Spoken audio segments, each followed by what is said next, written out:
Polícia Federal entender das prisões que foram feitas no momento do deslocamento. Por exemplo, do Moreira foi na Estrada do Galeão. Por quê? Mariana Procópio, da TV Bandeirantes. Quer responder? Posso responder? Quer falar? Na verdade... Vamos responder, mas a gente foca em uma pergunta. Várias pessoas foram objeto de medidas cautelares no dia de hoje. Para cada uma dessas pessoas, há imputações diferentes que serão ainda feitas. Hoje apenas apresentamos a medida cautelar e, na verdade, apresentamos a medida cautelar. Isso é importante que fique claro aqui. A petição solicitando, fazendo o pedido de prisão foi protocolada na sexta-feira, no dia 15 de março, ok? Na sexta-feira, dia 15 de março, foi feita a petição e a decisão do juiz Marcelo Bretas foi deferida no dia 19, na terça-feira agora. Portanto, antes de qualquer tipo de ruído entre o ministro da Justiça e o presidente da Câmara. No dia de hoje, houve algum tipo de boato, algum tipo de comentário a respeito de uma possível vingança do ministro da Justiça, o que seria impossível, uma vez que o pedido foi anterior e a decisão também foi anterior a qualquer tipo de noticiado na imprensa. Com relação aos valores, a denúncia ainda vai ser proposta na semana que vem, e cada uma dessas pessoas tem um envolvimento diferente. Nós identificamos, em razão dos fatos apresentados no inquérito, pelo menos os crimes de peculato, que são os valores que foram apropriados pela Argeplan em razão de serviços inexistentes que ela teria prestado. Então, todos os valores que ela recebeu em razão das obras de Angra 3 representam um crime de peculato. E com relação aos valores pagos via Alune para a PDA, o crime de corrupção e também de lavagem de dinheiro. O crime de corrupção, aí sim, no valor de 1,1 milhão de reais, e o crime de peculato referente aos valores que a Argeplan recebeu em sua conta bancária em razão desse contrato que ela foi inserida em razão da indicação do presidente Otto. 11 milhões, de 11 milhões. 11 milhões. Há também os atos de lavagem, por exemplo, a PDA, uma empresa do Coronel Lima, também uma empresa de fachada, recebeu pelo menos 14 milhões. Uma empresa que não tem qualquer funcionário, funciona numa casa simples, recebeu 14 milhões da Construbase, que é uma empresa que está sendo investigada em outras fases da Lava Jato. Então, pelo menos aí nós temos os crimes de lavagem, de corrupção, de peculato, que serão melhor esquadrinhados na semana que vem, quando serão apresentadas essas denúncias em sequência na Justiça Federal, definindo de forma bem precisa os fatos. Bom, em relação à atividade operacional, o delegado Rodrigo Alves vai responder. É o delegado regional de combate ao crime organizado, foi o responsável pela coordenação de toda a operação aqui no Rio de Janeiro. Bom, como já é do conhecimento de todos, as operações são desencadeadas em razão da simultaneidade. Nós tínhamos alvos em mais de um estado, como já foi mencionado pelo Dr. Saad e pelos demais colegas do Ministério Público Federal. E quando nós alcançamos o primeiro alvo, o alvo considerado principal da operação, nós desencadeamos o restante. Por isso que nós tivemos a abordagem de alguns dos alvos na rua. O ex-ministro estava chegando de um voo de Brasília e pelo horário não foi possível aguardar a chegada e entrar em casa, justamente pela simultaneidade que era necessário para o cumprimento das medidas.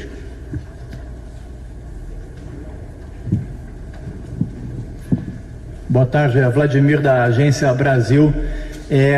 Doutora Fabiana, só para não perder o ponto levantado pela colega da Band, da onde que nós tiramos esta cifra de 1,8 bilhão, se a senhora ou outro puder dizer como nós chegamos nesse ponto. Mas a minha pergunta, na verdade, é para o doutor Raj. Doutor Raj, a Lava Jato, ela tem sido bastante criticada, falada nas últimas semanas, de que ela estaria enfraquecendo-se, que ela estaria quase num ocaso, que ela estaria terminando a Lava Jato. O senhor acredita que a operação de hoje, ela veio responder justamente o contrário? A Lava Jato ainda está forte e ainda tem muito o que fazer e ao que dar à sociedade brasileira? São duas perguntas. Obrigado. Com relação à segunda, a Operação Lava Jato no Rio vai continuar de maneira muito discreta, de maneira muito sóbria, como nós temos nos comportado durante esses quase 3 anos de trabalho. Não é uma resposta a quem quer que seja, é apenas a decorrência natural de uma investigação que tem sido produzida em conjunto com a Polícia, Ministério Público Federal, COAF, Receita Federal, Tribunal de Contas da União. Sem exageros, sem palavras de baixo calão, respeitando as instituições e de maneira muito discreta vamos continuar aplicando as leis desse país, uma vez que ninguém está acima nem abaixo da legislação e é assim que nós iremos nos comportar enquanto houver crimes de corrupção, nós estaremos aqui para defender a sociedade. Com relação à segunda pergunta, do 1,8 bilhões, essa foi a soma dos valores que a organização criminosa comandada pelo senhor Michel Temer teria desviado. Não serão objeto da denúncia que será apresentada na próxima semana, mas é a soma de todos os fatos pelos quais ele já foi acusado em outras denúncias, como a denúncia do quadrilhão da Câmara, como a quadrilhão do PMDB, como a denúncia da JF e também a denúncia dos portos. Então, esse valor foi afirmado e colocado na peça para mostrar o quão perigosa é essa organização criminosa. Se nós estivéssemos tratando aqui de uma quadrilha que falsificasse documentos públicos por alguns anos ou décadas, ou uma quadrilha que roubasse caminhões nas estradas, ninguém aqui nessa sala teria dúvida do acerto dessas prisões. Não é pelo fato de se tratar de um homem branco e rico, é que devemos ser lenientes com a corrupção, com os crimes muito graves que ele praticou dentro do Palácio Jaburu. Ocupando o cargo mais alto da República, praticou os crimes mais graves da legislação penal. E em razão disso é que nós pedimos as medidas cautelares e o juiz Marcelo Bretas, a nosso ver de forma acertada, nos deferiu no dia 19, na terça-feira. Boa tarde, Daniela Dias, da Rádio Band News FM. Eu tenho 2 questionamentos. O primeiro é sobre a prisão preventiva... Pede para ele. Pessoal, só mais uma vez focar. É uma pergunta. É que estão interligados. Tudo bem. Sobre a prisão preventiva do Michel Temer, muito se foi falado sobre a necessidade dele ter sido preso. Um questionamento rápido. Houve alguma tentativa de obstrução das investigações por parte do Michel Temer? E a segunda pergunta é que o Bretas tinha mandado o Temer para uma unidade prisional em Niterói, aqui na região metropolitana do Rio, a mesma que o Pezão está. A minha pergunta a gente recebeu que a Polícia Federal comunicou ao Bretas que tem condições de armazenar, tem condições de deixar o ex-presidente aqui na sede da própria Polícia Federal. Eu queria confirmar essa informação e qual que é o posicionamento do Ministério Público Federal a respeito disso. Obrigada.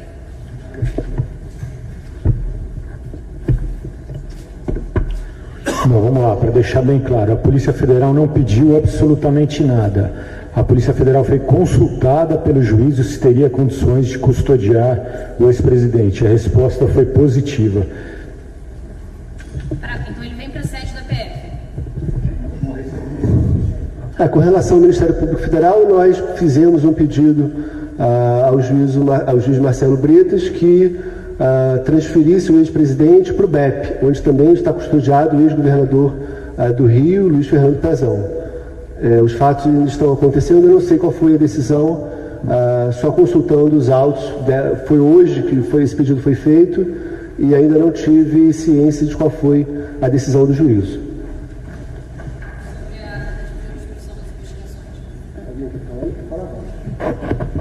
Como ele limpou a Argeplan, das medidas contra a inteligência? Nós citamos alguns atos de obstrução à investigação de organização criminosa que ocorreram no âmbito de 2 operações, a Operação Patmos e a Operação Scala, e citamos também a obstrução de justiça que ocorreu de forma até flagrante, foi gravada, aquela questão da JF, o ex-presidente da República dizendo tem que manter isso aí, viu? É a frase que todo mundo conhece. E isso foi citado porque no âmbito de uma organização criminosa em que um dos braços dela chegou em Angra 3, de nossa atribuição. Então, a organização criminosa é um só. E esses elementos demonstram que essas pessoas estão realmente dispostas a tudo para manterem-se blindadas e não serem investigadas a contento. Tatiana Nascimento, TV Globo. É só para esclarecer a situação da prisão do ex-ministro Moreira Franco, porque chegou a informação de que o carro dele teria sido cercado por populares e teria havido uma tentativa de fuga dele, e também de que os agentes estariam longe da viatura, teriam pego um táxi para chegar até o carro do ex-ministro. Só para esclarecer como é que se deu essa prisão. Bom, essa informação quanto a populares não procede. Houve a utilização de um veículo particular que foi requisitado pelos policiais que estavam no local, porque o deslocamento dele na saída do aeroporto foi de forma muito rápida, e até que se buscasse a viatura que já estava vindo, optou-se por requisitar o uso de um veículo particular, e o particular gentilmente conduziu os policiais que fizeram a abordagem, mas essa questão de populares, enfim, não procede. Então foi um veículo de uma pessoa que cedeu para que os agentes pudessem efetuar a prisão? Um táxi que estava no aeroporto. Não, deixando bem claro, não houve qualquer tentativa de fuga. Tá. Não, nenhuma, hipótese alguma. Então só usaram um táxi para chegar até ele? Nem fuga, nem reação, nenhum tipo de conduta que pudesse complicar a ação policial. E ele vindo de um voo de Brasília? Correto. Obrigada. Boa tarde, Rodrigo Viga, Reuters e Jovem Pan e Reuters.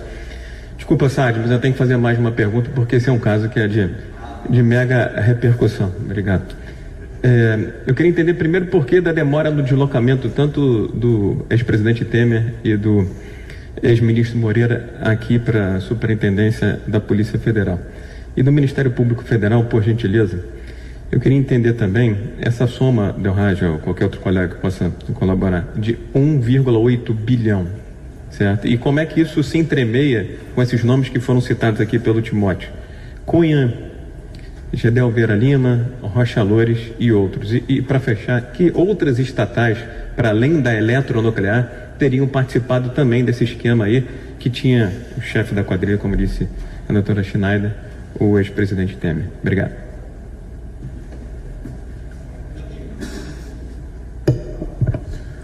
Bom, vamos lá, Rodrigo. Em relação ao deslocamento, o ex-presidente está vindo de São Paulo, então o ex-presidente teve que ser deslocado até o aeroporto e está em deslocamento aéreo até o Rio de Janeiro. Esse é o motivo de não ter vindo para cá até agora. Em relação ao ex-ministro, o mesmo está aguardando para fazer o exame de IML, para que, uma vez feito o IML, ele possa ser deslocado.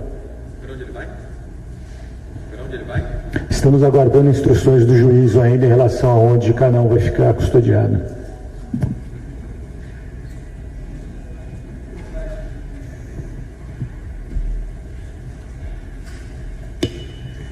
Bom, em relação ao 1,8 bilhão, já é a terceira vez que está sendo feita essa pergunta. Não sei como deixar isso mais claro, mas esse grupo criminoso que está sendo investigado e foi objeto hoje das medidas cautelares, adotava como modus operandi, no recebimento de propina, o parcelamento dessa propina por vários e vários anos. Então, todas as propinas que nós identificamos, que já tenham sido objeto de denúncia, ou que esteja em investigação, em relação a essa organização criminosa, promessa de propina ou propina paga, nós somamos e chegamos a essa cifra de 1,8 bilhão. Aliás, esse parcelamento de propina também é fundamento para o pedido de prisão e para a prisão efetivamente, exatamente porque algumas dessas empresas envolvidas, elas permanecem sendo contratadas com órgãos públicos, o que pode denotar ainda propinas previamente acertadas, que podem ainda estar sendo pagas ou acertadas para serem pagas mais para frente. Com relação ao valor ainda, há uma tabela discriminada na página 323 da peça do Ministério Público, onde constam todos os valores, indicando qual seria a origem dos contratos. Quem não teve ainda acesso à peça, ela pode ser encontrada na página do Ministério Público Federal. prrj.mpf.mp.br.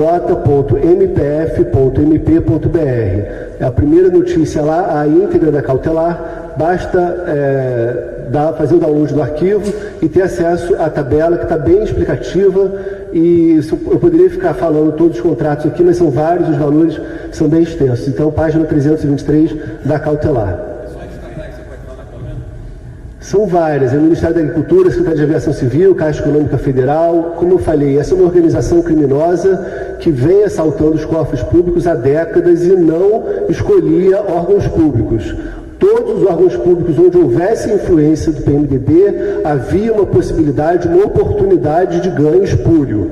Então, está muito bem explicado. As denúncias prévias a essa, como a denúncia dos portos, a denúncia do quadrilhão do PMDB, descrevem de maneira minuciosa esses valores, e a eles eu faço remissão.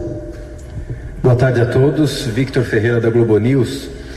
Eu queria perguntar que fatos concretos os senhores apontam para usar a interpretação da garantia da ordem pública no pedido da prisão preventiva. Se há algum indício de que a ordem pública estava em risco, e aí, por conta disso, vocês pediram a prisão preventiva. E uma outra coisa é se parte desse dinheiro, esse 1 bilhão e 800 milhões de reais, foi usado para comprar votos em votações do Congresso Nacional. Se vocês têm algum tipo de linha de investigação nesse sentido. Muito obrigado. Bom, como a gente já disse, a garantia da ordem pública, ela se funda, entre outras coisas, na reiteração delitiva. Já foi dito aqui mais de uma vez que esses ajustes, pagamentos de propina que foram feitos num passado distante, num passado presente, talvez até num presente, eles estão sendo pagos, adimplidos até hoje. A denúncia dos portos é um exemplo, ela reporta a pagamentos de propina por uma concessão que passou para 70 anos e que estaria em vigência até hoje. A denúncia da corrupção da JF, a tratativa, fica claro que seria uma propina paga semanalmente durante 20 anos. Então não foram fatos isolados. Essa é uma característica dessa organização criminosa. Existe um poder político que concentrado num determinado momento, e esse poder político tem que gerar o maior número de desvio ou propina possível. Isso está bastante claro, e esse é um dos motivos principais. Existem outros motivos para a garantia da ordem pública, mas eu posso dizer que a prática reiterada de crimes, ainda não em exaurimento, mas em andamento, possível andamento, com pagamentos de propina.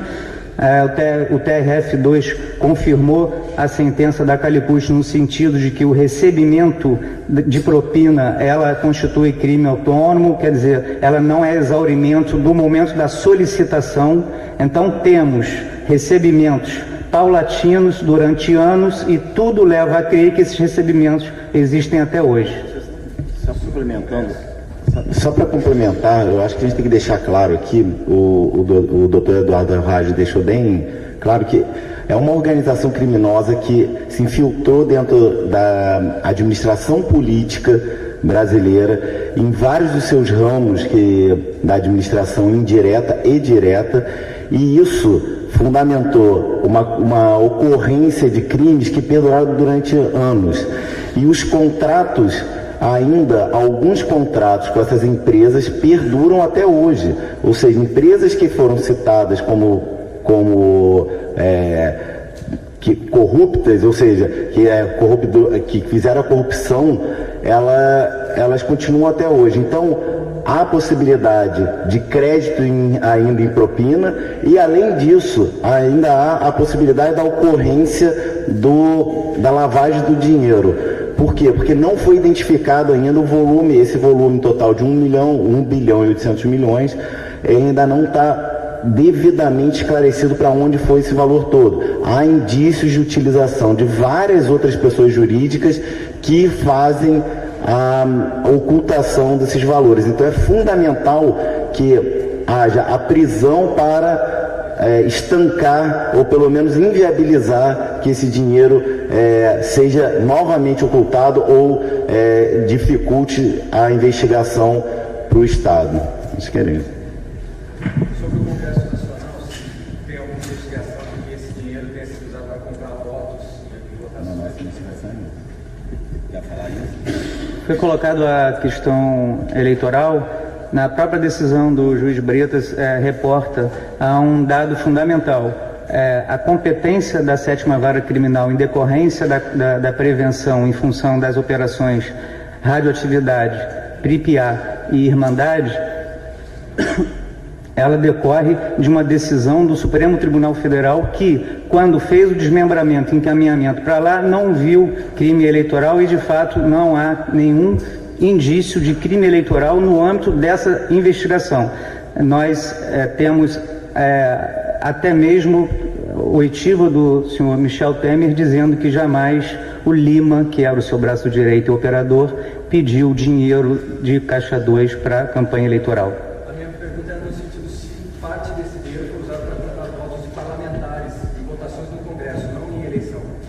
Se esse dinheiro foi usado para comprar alguns parlamentares em algum coisa de votação. Isso a gente tem. Lembrando que a denúncia originária do chamado quadrilhão por vocês do PMDB, que foi a denúncia originária e que foi ajuizada em Brasília com as pessoas que não tinham foro, tinha indícios do Eduardo Cunha utilizando isso, do ex-deputado Eduardo Cunha, utilizando valores para a compra de votos de outras pessoas, de outros deputados.